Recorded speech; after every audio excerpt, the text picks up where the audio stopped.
চাচা রস হবে তো? আল্লাহ রহমতে রস হবে।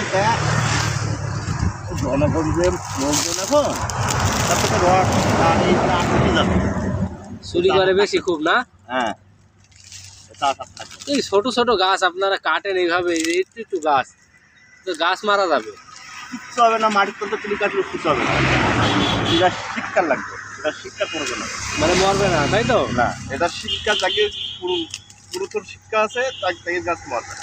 ছোট ছোট গাছ এভাবে কাটেন আপনারা। এই সম্পর্কে জ্ঞান থাকা লাগবে, তাই না?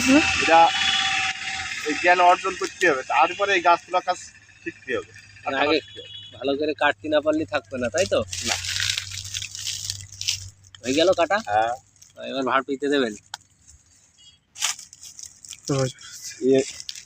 যাদের অর্জন আছে এইভাবে বাচ্চা গাছ তুলে কাটার তারাই কাটতে পারবে, তাছাড়া পারবে না কেউ, আর নইলে মারা যাবে। তাছাড়া ওই কাঠিটা দেওয়ার কারণ কি? এই যে কাঠিটা ওখানে ছিল দেখলাম।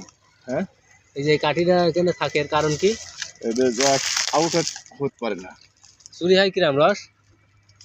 এখন ভাড় পর্যন্ত থাকে না, ভাড়ও থাকে না। না, তো খুব ভালো আমাদের এলাকার লোকজন। হ্যাঁ খুব ভালো। এই আজকের পাচ্ছেন এই দুপুরবেলা, কালকের এই ভাড় কখন তুলবেন? সকাল 6টায়। ওই ভাড়টা একটু দেখি। এই এক ভাড় কি রস হবে? না, কতটুক হবে? এতে আদা ভালো হবে, এক বড়ি গাছ আছে। আচ্ছা, এই রস আবার অনেক রকম নাকি? কেউ বলে উলা রস, ঘোলা রস, এরম বলে?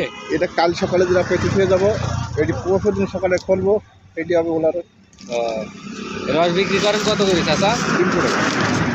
300? হ্যাঁ। আপনার নাম কি? নুর ইসলাম। নুর ইসলাম। বয়স কত হবে? ওই বাড়ি কোন গ্রাম? বাবু বিলচন্দ্র